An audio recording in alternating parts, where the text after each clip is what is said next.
So what I'm going to do is I'm going to be posing a lot of questions because I'm going through a conflicting stage in trying to understand something new. And in order to do that, this is how I process. I have to ask questions. Now, most of the time I have my husband who listens to me and converses with me and engages in these discussions with me. And he's really good at making sure another perspective is always included. But in this very instance, I'm going to have a little monologue, and then I just want to leave it open for understanding from the perspectives of others. Okay, so today I'm watching Candace Owens interview Hawk Newsome, who is a chairman head of Black Lives Matter. And towards the end of the hour-long discussion they had, he said something that really made me think, and it struck deep, right? So he said, okay, so Candace had asked him, they were discussing Meek Mill and Colin Kaepernick's invitation to the White House to meet with Donald Trump. And Candace didn't understand why either of them refused to go, because if they wanted to make change for the Black community, her argument was that they should have gone and taken the opportunity to speak with Donald Trump about it.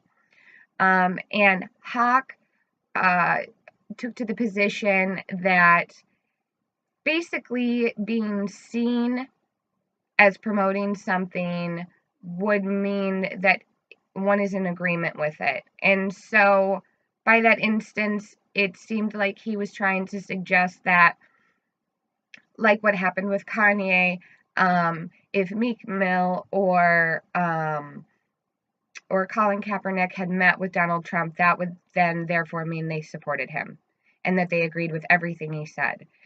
And Candace then invited Hawk to attend one of her rallies or one of her lectures or one of her speeches to just come and see what it's all about, because he had kind of a narrow view about Black conservatives, especially Black conservatives who wear MAGA hats. And upon her invitation, he said, "I don't want to be seen as promoting something I don't agree with."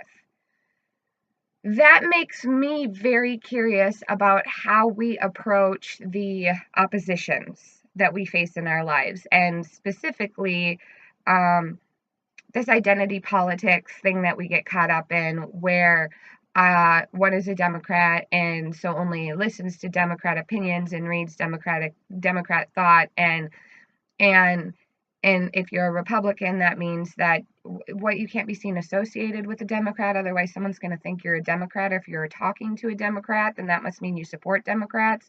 Or if you're a Democrat and you have a friend who's a Republican, does that mean that you support Trump? And so my question is, does listening to the opposing side automatically mean you're supporting what you're hearing?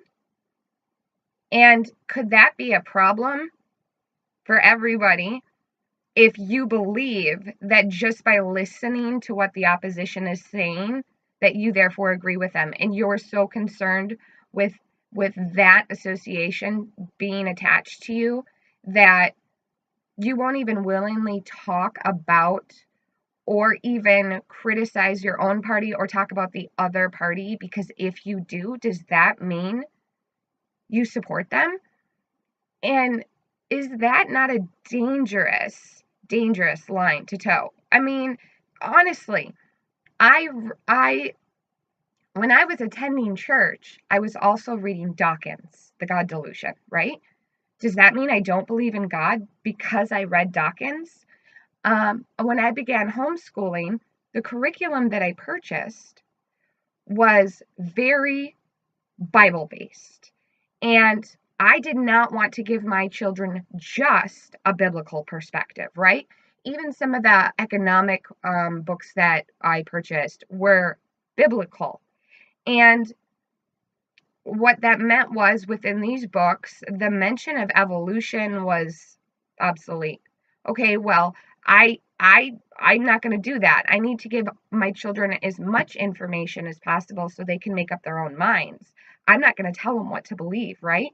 And so I bought a complete compilation of all of Darwin's work, and am still gradually working through that, because I'm, in order for my children to make the best informed decisions for themselves, they have to be introduced to as much information as they can so they can critically examine all that information and decide for themselves what they want to align themselves with, what they want to believe, what they choose to accept as a value in their own life. I can't force that on them, right?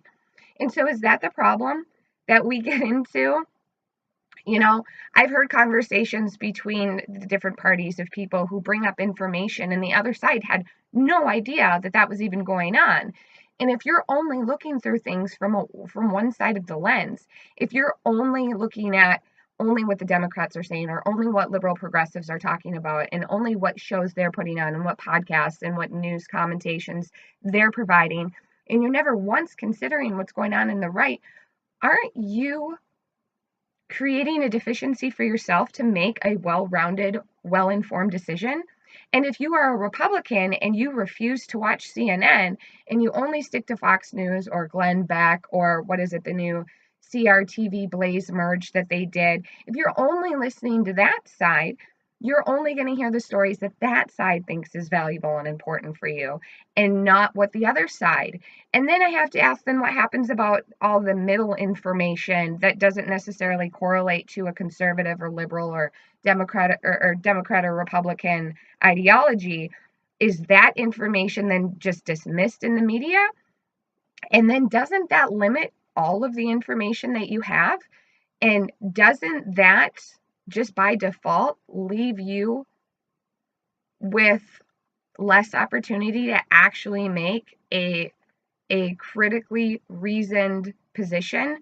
And don't you owe it to yourself to see what the other side is saying about you and what the other side is seeing as valuable content to absorb? I mean, I don't want to be seen as promoting something I don't agree with. So we're just resting on the assumption that everybody is guilty by association of something negative that we can slap a label over because that's just the way it looks.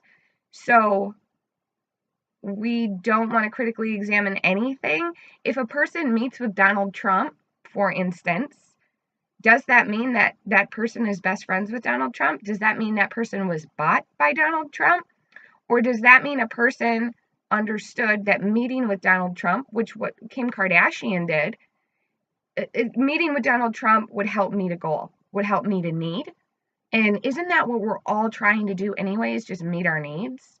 And if we're always concerned about the way in which we meet our needs are going to be judged by other people and is seen as something that it's not, then I would have to ask, is impact all that matters?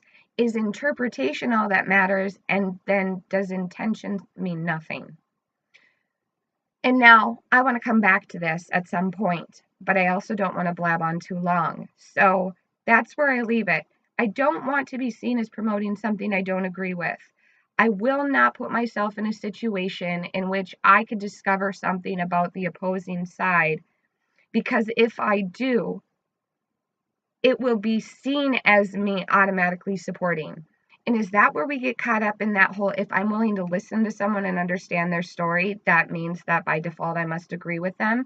So then is that where the manipulation occurred with the Me Too movement in saying, listen to women, but listening doesn't mean agreeing? So all of these questions, I don't want to be seen as promoting something I don't agree with. Does listening to the opposing side automatically mean that you're supporting that side? Does intention matter, or is impact all that matters? This is what I'd like an answer to.